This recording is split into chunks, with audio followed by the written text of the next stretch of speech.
हरि ओम श्री गुरुशरणं श्री गुरुचरणकमलेभ्यो नमः। श्री गुरुशरणं मातृदेवो भव पितृदेवो भव अतिथि देवो भव। सज्जनों, आज का एक प्रसंग है कि चंद्रमा को कलंकी क्यों कहा गया, महाराज त्रिशंकु को चांडाल क्यों बनना पड़ा और कैकेयी महारानी विधवा क्यों हुई। ये तीन बातें मैं आपको इनका शॉर्ट में मैं आपको इनका उत्तर दूंगा। तो आज का मुख्य प्रसंग है चंद्रमा कलंकी क्यों हुआ, त्रिशंकु को चांडाल क्यों बनना पड़ा और कैकेयी विधवा क्यों हुई, अर्थात कैकेयी को अपयश क्यों झेलना पड़ा। तो सज्जनों देखिए, सबसे पहले मैं चंद्रमा के बारे में आपको बताना चाहता हूं कि चंद्रमा को जो है और कलंकी क्यों कहा गया है। रामचरितमानस बताया कि तजौ चौथ के चंद की नाई, चौथ के चंद्रमा को लोग देखते नहीं है। तो कहने का मतलब है, तो सज्जनों इसका कारण है कि देखिए चंद्रमा ने जो है अपनी जो गुरुपत्नी है उनके साथ जो है गमन किया था। चंद्रमा ने अपनी गुरुपत्नी के साथ जो है गलत व्यवहार किया, उसके साथ उनके साथ दुराचार किया, जिसके कारण सज्जनों चंद्रमा अब तक बदनाम है। इनको बदनाम कहेंगे ऐसे कार्य करने वाले को, चाहे वो कोई भी हो। तो इसलिए आपको ये बात बिल्कुल समझनी है कि चंद्रमा को लोग इसलिए कलंकी कहती है कि उन्होंने अपनी गुरुपत्नी के साथ रमण किया था। तो एक बात मैंने आपको क्लियर की। दूसरी बात, महाराज त्रिशंकु को पहले तो चांडाल बनना पड़ा, उसके बाद स्वर्ग को जब वो जा रहे थे तो उनको उल्टे मुंह लटकना पड़ा। तो ये ऐसा क्यों हुआ? तो देखिए सज्जनों, त्रिशंकु ने अपने जो है गुरु महाराज वशिष्ठ जी का अपमान किया था, जिसके कारण गुरु जी का अपमान करने के कारण, श्री वशिष्ठ जी महाराज का अपमान करने के कारण पहली बात तो उनको, सबसे पहले तो उनको अगले जन्म में उनको जो है माने चांडाल का रूप धारण करना पड़ा, चांडाल बनना पड़ा। और लेकिन उसके बाद देखिए जो विश्वामित्र जी थे, क्या है वशिष्ठ जी और विश्वामित्र जी की आपस में 36 का आंकड़ा था। तो विश्वामित्र जी ने देखा कि वशिष्ठ ने जो है इनको जो है चांडाल बना दिया है, तब जाकर के इन्होंने अपने तपस्या के बल को और त्रिशंकु को जो है सज्जनों, और इसी शरीर के सहित, वैसे स्वर्ग के लिए कोई शरीर के साथ जाता नहीं है, मरने के बाद ही जाता है, लेकिन इन्होंने अपने तपोबल के आधार पर और त्रिशंकु महाराज को जो है और सदैव स्वर्ग को जो है पहुंचाया। लेकिन जैसे वो गए तो उसी समय बताया गया है कि जाते हुए उनको वापस जो है उल्टे मुंह गिरना पड़ा। और आज तक वो ऐसा बताया है, वेदों का प्रमाण है कि उल्टे मुंह जो है लटके हुए हैं।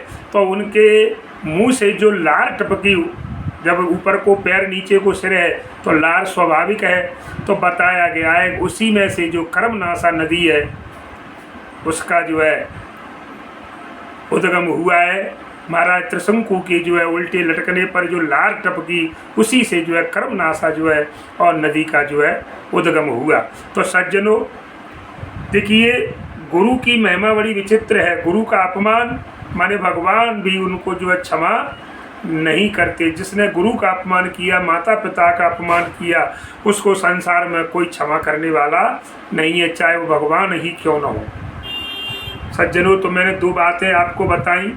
तीसरी बात है कि कैकेयी को विधवा क्यों होना पड़ा। वैधव्य रूप धारण किया महारानी कैकेयी ने और अपयश का पिटारा उनके सिर पर बंध गया। इसका कारण क्या था? तो देखिए सज्जनों, बताया गया है कि स्त्री के लिए उसका जो पति है वो भगवान का दर्जा है। उसके लिए संसार में कोई तीर्थ नहीं है, कोई पूजा नहीं है, कोई भजन नहीं है, कोई मंदिर नहीं है, कोई उनके लिए भगवान नहीं है। उनका है तो उनका पति ही सर्वोपरि है, और उनको ही उनकी बिना आज्ञा के तो स्त्री को कहीं जाना आना भी नहीं चाहिए। आपने ये किस्सा तो सुना होगा कि पराम्बा भगवती माता सती भगवान भोलेनाथ के बिना माने उनके मना करने पर भी अपने पिता की यज्ञ में पहुंची थी, जबकि बाबा ने मना किया था कि पिताजी का निमंत्रण हमारे लिए नहीं आया, तो बिना निमंत्रण के हमें जाना उचित नहीं है, चाहे वो पिता का ही घर क्यों न हो। लेकिन आपको पता है कि उसके बाद सती न मानी तो उसका परिणाम क्या हुआ, भोले बाबा को क्या करना पड़ा।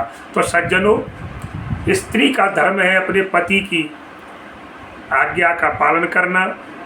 जब तक वो लड़की के अपने पिता के पास रहती है तो पिता के माता के आदेश का पालन करती है, और जब पति के घर आ जाती है विवाह के बाद तो उसे जो है और अपने पति का पूर्ण रूप से उसी को परमात्मा मान कर नहीं है ऐसा सोच करके उसका पालन करना चाहिए। तो देखिए यहाँ पर कैकेयी ने जो है उल्टा किया। मत कौन स्त्री अपने पति के प्राण लेगी, ऐसी स्त्री कौन होगी। तो सज्जनों, कैकेयी को विधवा होने का कारण है कि उन्होंने अपने स्वामी महाराज चक्रवर्ती दशरथ जी से जो है और छल किया, छल करके 2 वरदान को प्राप्त किया।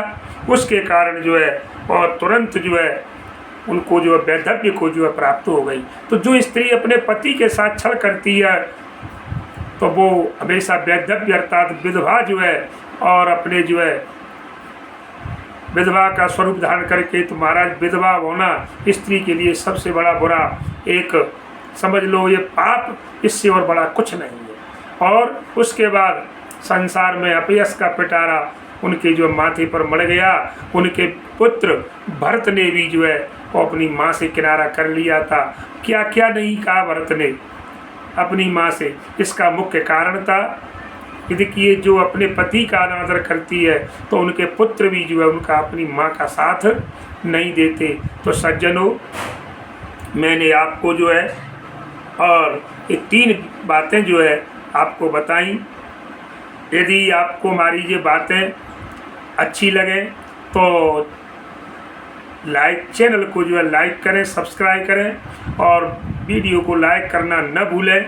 और हमारे चैनल गिरिराज मुदगल के नाम से है, और इसको अधिक से अधिक लोगों तक जो है पहुंचाएं। इसी के साथ जय श्री राम, जय हनुमान।